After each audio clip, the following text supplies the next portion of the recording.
Buenos días a todos. Les agradecemos su presencia en este segundo día del Congreso Semana del Urbanista 2022.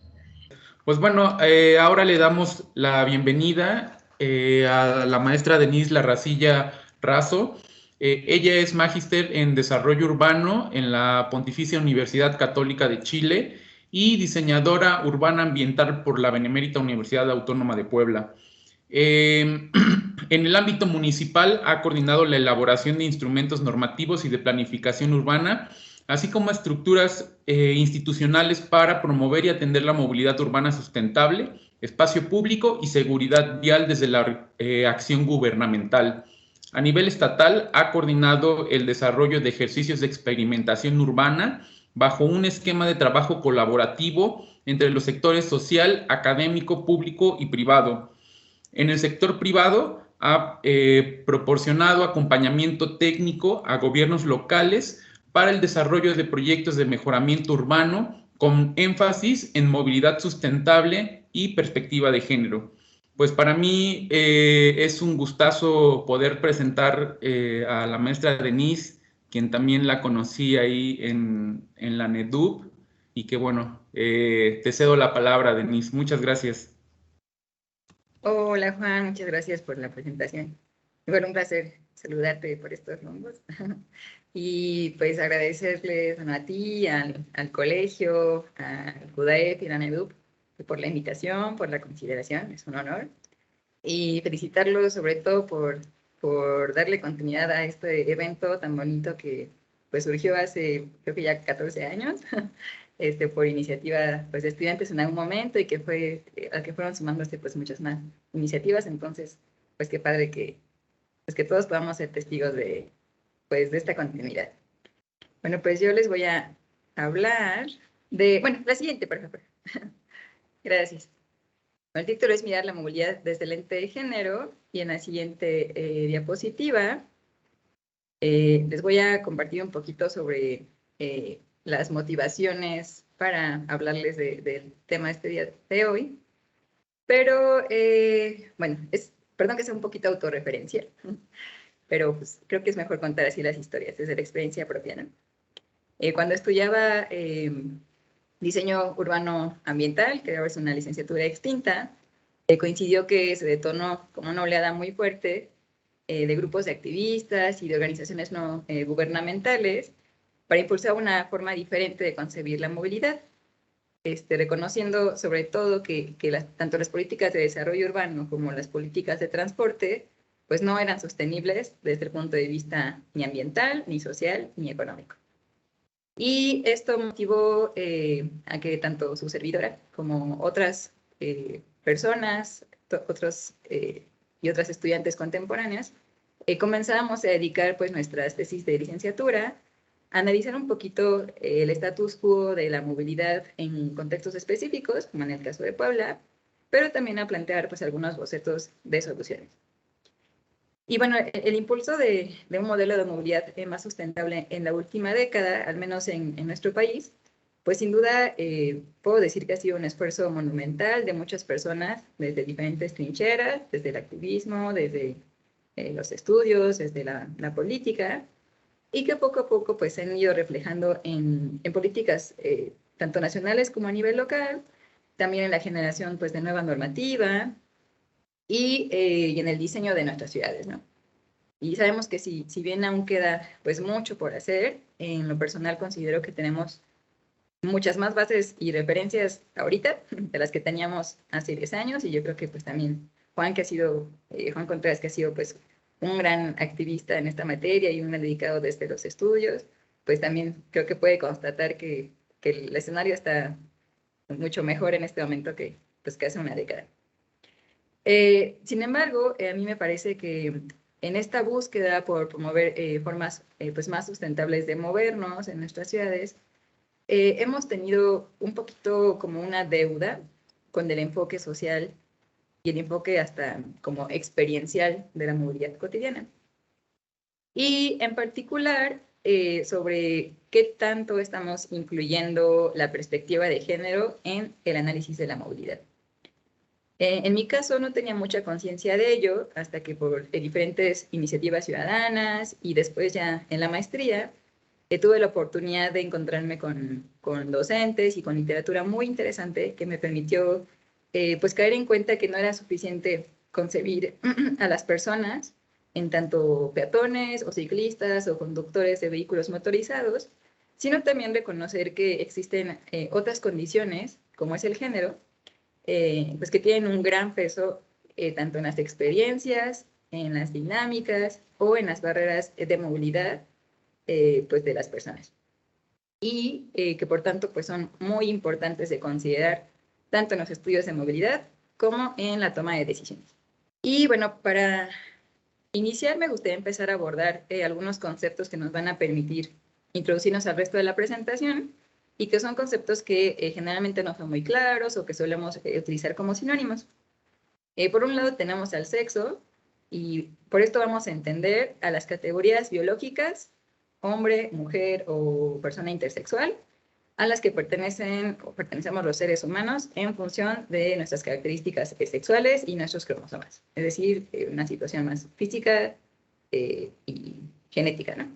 Y por otro lado tenemos al género, que refiere a los roles, a las expectativas, normas, comportamientos que culturalmente son asignados a las personas y que generalmente están relacionadas con ser hombre o mujer. Digamos, somos, bueno, al menos en Occidente y en este momento, pues tenemos como este binario, ¿no? Es decir, estamos hablando de una construcción cultural que generalmente comienza desde la infancia y que permea en los diferentes ámbitos y etapas de nuestra vida. Desde los juguetes que socialmente son permitidos para cada género, por ejemplo, en el caso de los niños, sabemos que temas relacionados con los deportes, con la guerra, etc. Hasta, y las mujeres, pues, juguetes relacionados con el cuidado, y también permea, pues, en las profesiones donde nos desarrollamos, que puede ser, bueno, ahorita ya estamos rompiendo más con eso, pero pues hace unos años la enfermería, pues, solamente veíamos como mujeres, y no sé, en ciertas ingenierías, otras áreas más técnicas, pues solo veíamos hombres, ¿no? Y cuando hablamos de perspectiva de género, más bien nos estamos refiriendo a un enfoque, a una mirada o una herramienta de análisis que nos permite comprender cómo esta construcción cultural del género, que mencionábamos ahorita, puede constituir situaciones de desigualdad entre las personas. Desigualdades, por ejemplo, en el acceso a oportunidades, respecto a las relaciones de poder, a estereotipos de cómo debemos vernos o a los roles que debemos desempeñar en función de nuestro género. La perspectiva de género no se limita a abordar solamente a las mujeres, sino reconocer las desigualdades en diversos grupos que históricamente han sido excluidos. También cruzando el género con identidades de los pueblos originarios, personas mayores, niñeces, personas con discapacidad o la comunidad LGBTQ. Por otro lado, la perspectiva de género, creo que es importante que no la consideremos como un componente más o un check que necesitamos integrar dentro de las políticas o los proyectos, sino también como un proceso necesario y como más bien como una mirada transversal que se necesita incluir en todas las fases del ciclo de vida de un proyecto o de una política. Desde que estamos identificando un problema, lo estamos implementando hasta que estamos evaluando el proyecto. Pero además de la perspectiva de género, también es posible agregar un enfoque de interseccionalidad.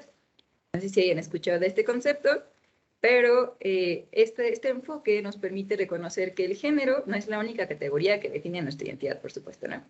Sino que también hay otras características que coexisten en nuestras identidades, como podemos ver en el esquema, que pueden ser el nivel educativo, la orientación sexual, alguna situación de discapacidad, nuestra edad, etnicidad, cultura, lengua, clase, raza, y que cuando se sobreponen estas capas, digamos, unas sobre otras, nos pueden situar en condiciones de mayor desigualdad o en desigualdades múltiples. Por ejemplo, el caso de la doble desigualdad o la discriminación que enfrentan las mujeres, que además por ser mujeres son indígenas, o cuando las mujeres son indígenas y además son migrantes, ¿no? Entonces ahí se van sobreponiendo estas capas. Y si lleváramos, digamos, esto a la experiencia de la ciudad, podríamos decir, por ejemplo, que la movilidad de un hombre joven, blanco, de altos ingresos y profesionista, pues no va a ser igual que la movilidad de una mujer mayor, quizá del mismo nivel de ingreso, pero con algún tipo de discapacidad.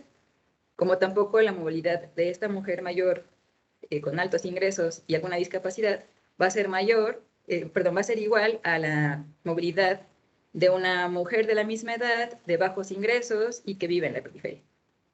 Entonces, reconocer estas intersecciones nos permite, de alguna manera, revelar aquello que no es posible observar cuando las categorías de diferencia se conceptualizan de manera separada, ¿no? Una de otra. Y bueno, para seguir conectando un poquito estos conceptos con el uso de la ciudad, es necesario, a mi parecer, abordar dos conceptos también muy importantes, que es el de la división. Bueno, es un concepto que es la división de trabajo por género y que se refiere a la asignación de tareas y responsabilidades diferentes en función del género. Por un lado, el trabajo productivo, que es aquel que está vinculado con el mercado laboral, es remunerado, está tradicionalmente vinculado a los hombres y socialmente pues es reconocido como el único trabajo, ¿no? Mientras que el trabajo reproductivo es aquel que es realizado para la gestión del hogar y el cuidado de personas, que a su vez permite sostener la fuerza del trabajo, la familia y las comunidades. Es un trabajo no remunerado y que históricamente ha estado cargado al colectivo femenino y que socialmente no es reconocido como trabajo.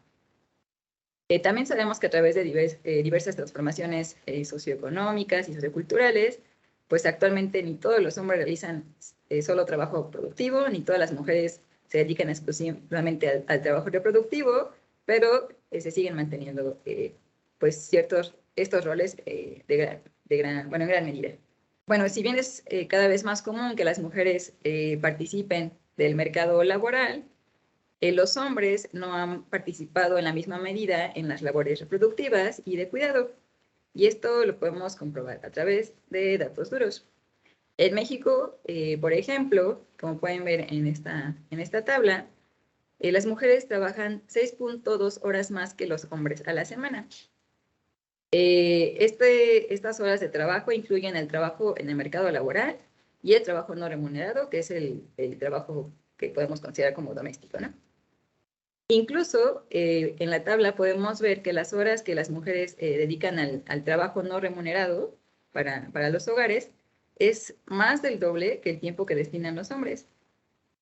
Y bueno, esta situación de alguna manera pues implica que muchas mujeres suelen tener como una doble carga de trabajo con impactos negativos en el uso pues de su tiempo, en su calidad de vida, en su tiempo de ocio, en su tiempo pues de desarrollo personal, pero también, si lo llevamos a la ciudad, en la forma en que algunas mujeres se mueven por la ciudad al intentar, digamos, compatibilizar o encadenar estos trabajos productivos como no reproductivos, ¿no? En la vida diaria.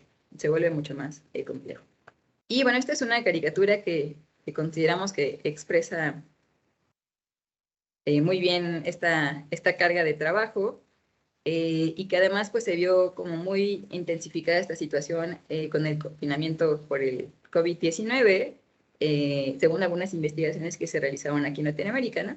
Podemos ver que si bien en algunos hogares las dos parejas trabajaban desde casa, pues dado que algunos roles pesan más sobre, más bien algunas tareas pesan más sobre las mujeres, pues se daban situaciones como catastróficas, ¿no? Donde las mujeres ya no era sostenible pues cuidar tanto de personas, niños, niñas, personas enfermas o adultos mayores, además de cocinar, hacer la limpieza, regar las plantas y realizar otras gestiones del hogar. Y bueno, con este contexto, digamos, sobre la construcción del género y de los roles diferenciados que suele asumir cada género, vamos a empezar a introducirnos un poquito más en el ámbito de la movilidad urbana. ¿Y cómo podemos decir que esto se conecta? Bueno, a través de un análisis como súper vasto de múltiples estudios en Latinoamérica y en otras regiones del mundo,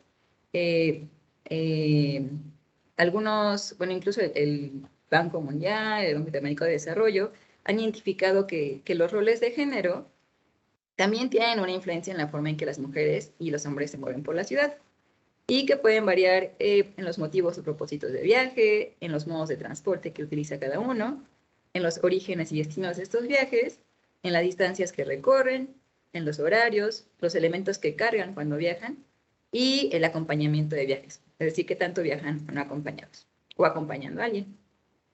En las siguientes diapositivas vamos a ir abordando cada uno de estos puntos, pero antes sí quisiera hacer un paréntesis y mencionar que gracias a la aplicación de herramientas tanto cuantitativas como cualitativas, es que se pueden identificar, digamos, estas características diferenciadas de la movilidad.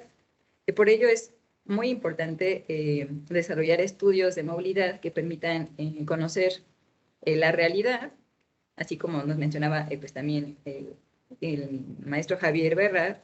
Los datos son muy importantes para tener bases y tomar pues, mejores decisiones. Y actualmente una de las herramientas más populares en la movilidad pues, son las encuestas origen-destino, que se aplican a una muestra de la población para conocer las características de estos viajes en un área de estudio específica, ¿no? Que puede ser desde una ciudad, un área conurbada o una zona metropolitana.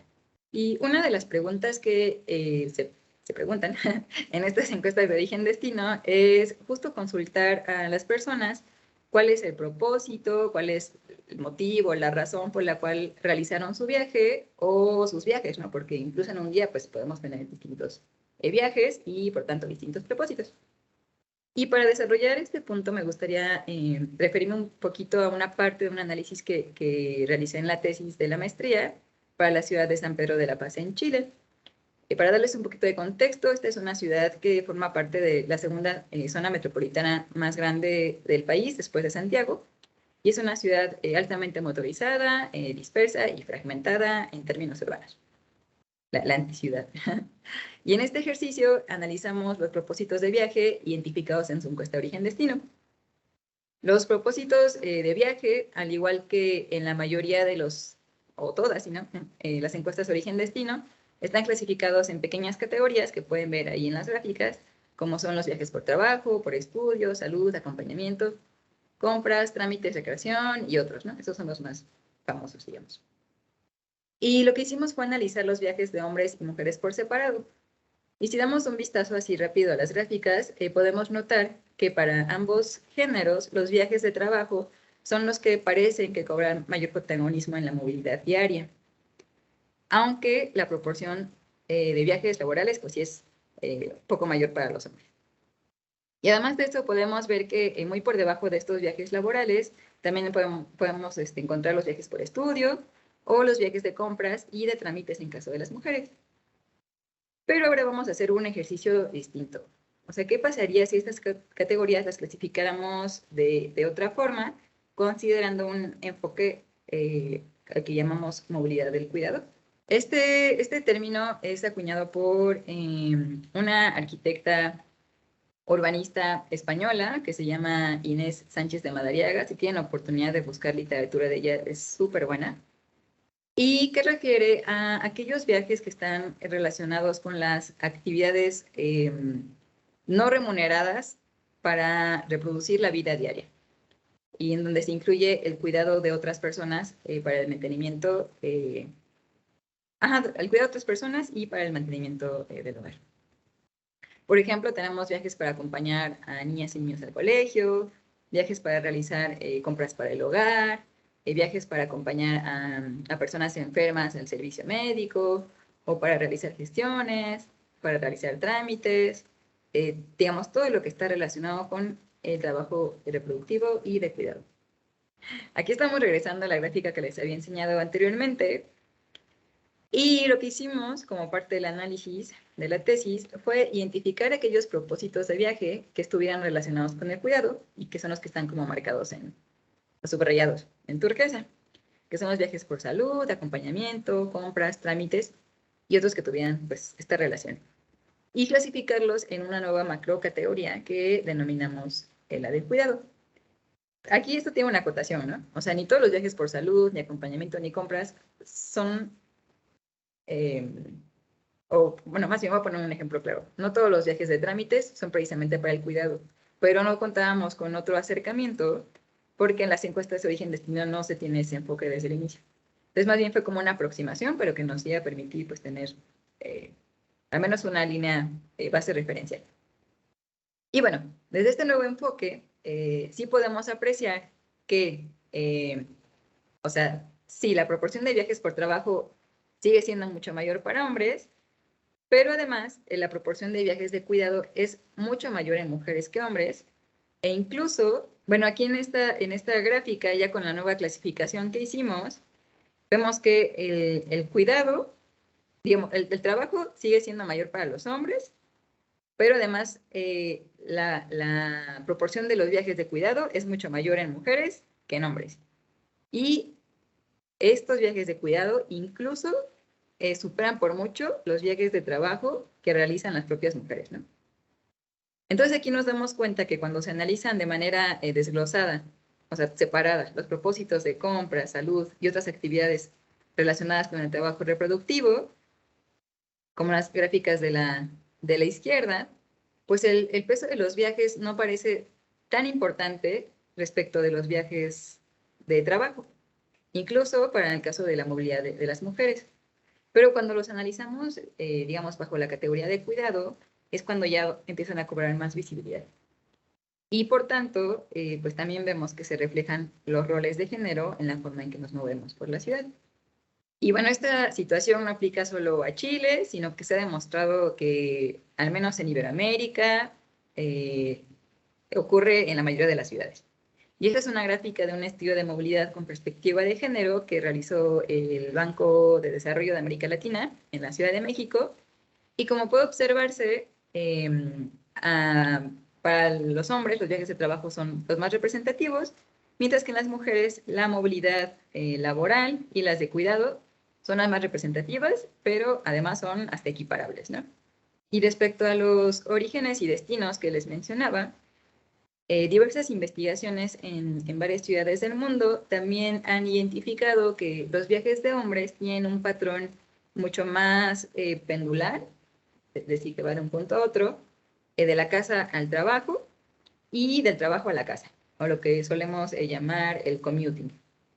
Sin embargo, los patrones de viaje de mujeres suelen ser más complejos, con un patrón más parecido al zigzag, dado la necesidad que tienen de conectar las múltiples tareas que se realizan cotidianamente, como pasar a dejar a los hijas o hijos al trabajo, ir al trabajo, después regresar al trabajo y realizar las compras, etc. Pero también se reconoce que entre las mujeres los patrones de viaje suelen ser o más o menos complejos según la etapa en el ciclo de vida en el que se encuentren y también en función de sus condiciones socioeconómicas, ¿no? Quizá una mujer profesionista sin hijos de altos ingresos pues tiene un patrón de movilidad pues muy diferente a una mujer con hijos y con otras características socioeconómicas.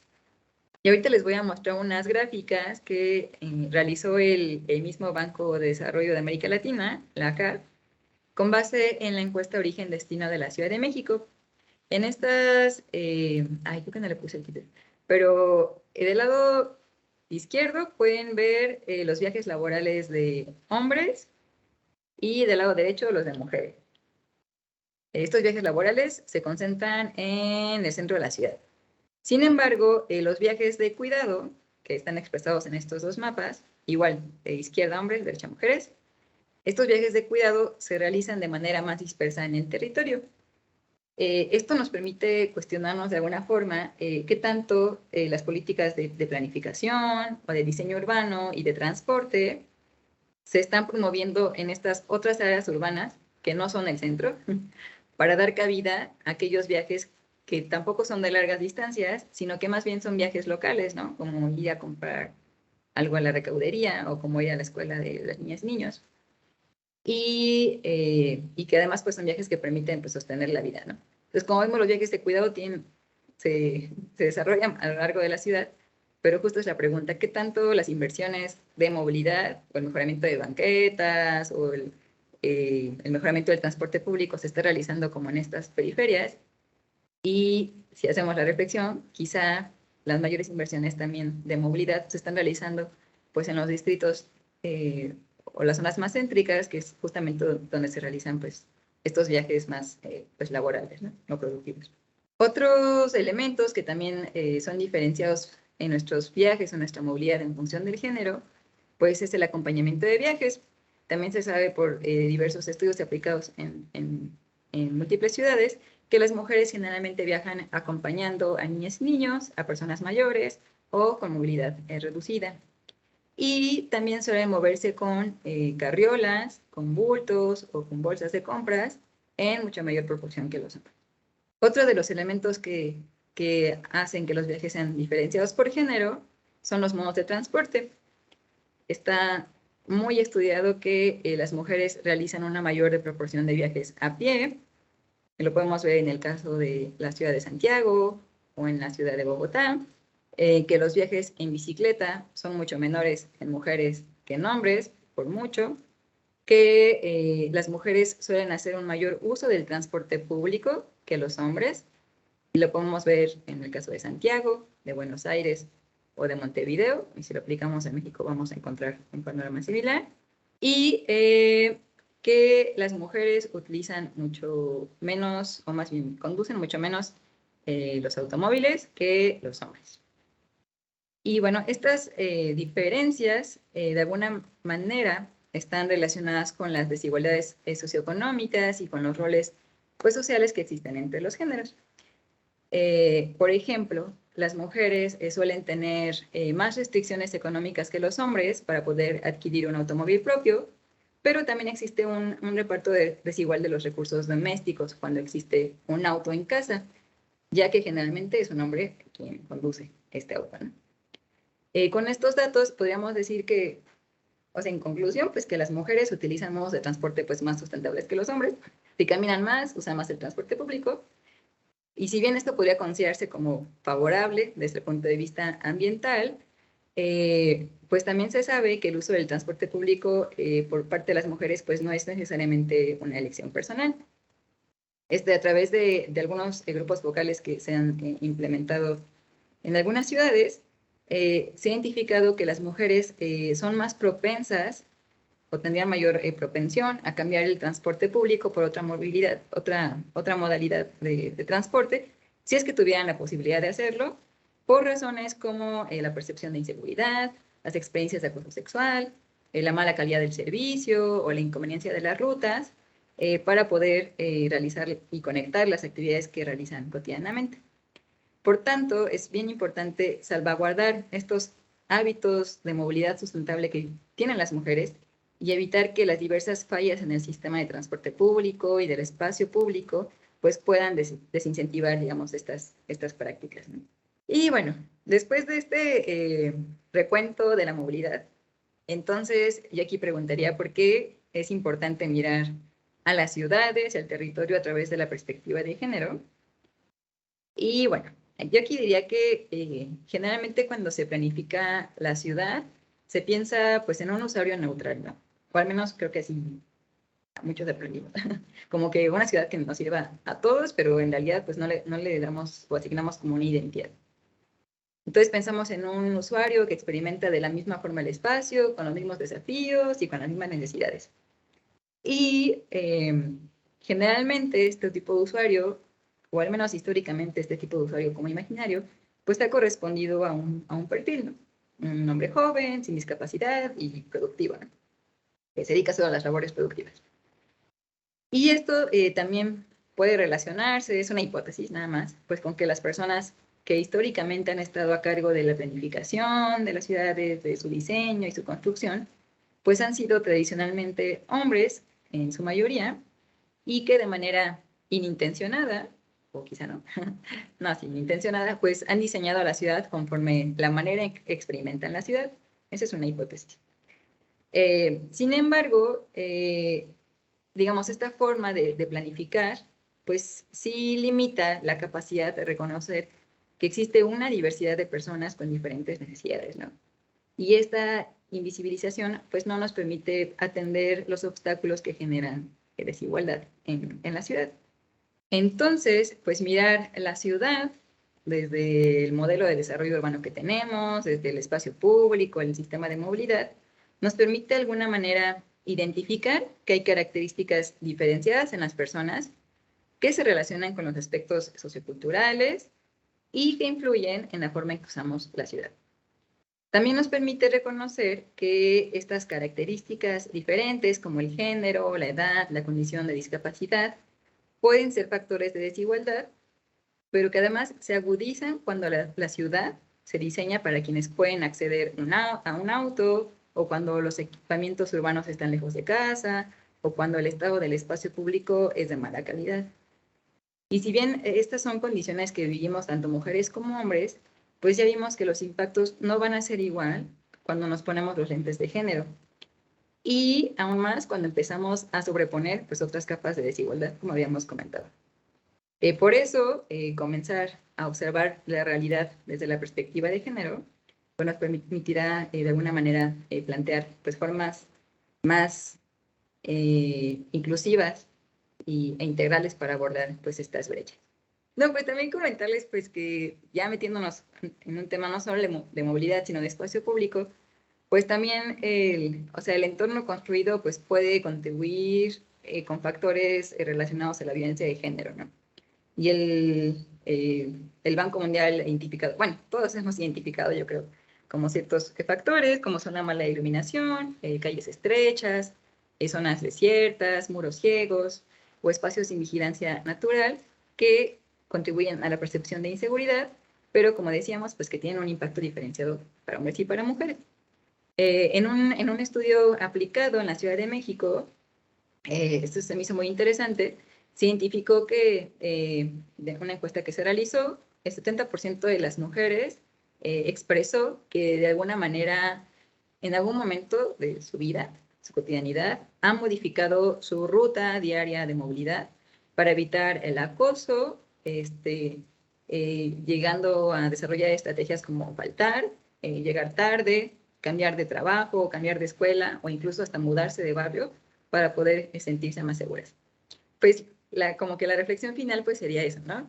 Es pertinente seguir diseñando la ciudad desde la neutralidad del género, cuando la ciudad pues no se experimenta ni se usa de la misma forma por todas las personas, y bueno, no solo quedarnos como en la queja, ¿no? Sino cómo abordar el espacio público desde una perspectiva de género. Pero pues esto ya es otra charla, así que da para muchísimo, pero más bien creo que el objetivo de esta pues es abrir un poquito a la reflexión, y pues más bien yo creo que ya no tenemos que partir como de ceros, ya hay muchas cosas escritas, muchos estudios muy interesantes que nos plantean no solo análisis del status quo de la movilidad y el género, o la ciudad y el género, sino que además pues sí plantean como líneas de acción o estrategias como muy específicas, pues que es cuestión nomás de leerlas y pues de ponerlas en práctica. Muchísimas gracias, maestra Denise Larracilla. Pues de verdad creo que es un tema de bastante relevancia. Creo que nos toca tanto como mujeres y hombres, pues también transversar todas nuestras políticas, quienes hacen temas hídricos, quienes hacen temas de datos, quienes hacen temas de movilidad, ¿no? Hay bastantes temas que podemos hacer nosotros como urbanistas, y pues siempre transversar esta política de género. Creo que nos toca, y yo estoy, la verdad es muy afortunado de pertenecer a un colegio que pues sí va hacia la paridad, ¿no? Tanto en las ponencias, pues tenemos muchísimas maestras que están al frente ahora, ¿no? Que son nuestros ejemplos a seguir, y que siguen abriendo también la brecha, ¿no? Que les ha costado el triple llegar a donde están. Y pues bueno, como hombres nos toca seguir abriendo los espacios y ceder los espacios también, ¿no? Pues muchísimas gracias. Vamos a abrir una sesión de preguntas para nuestros dos conferenciantes.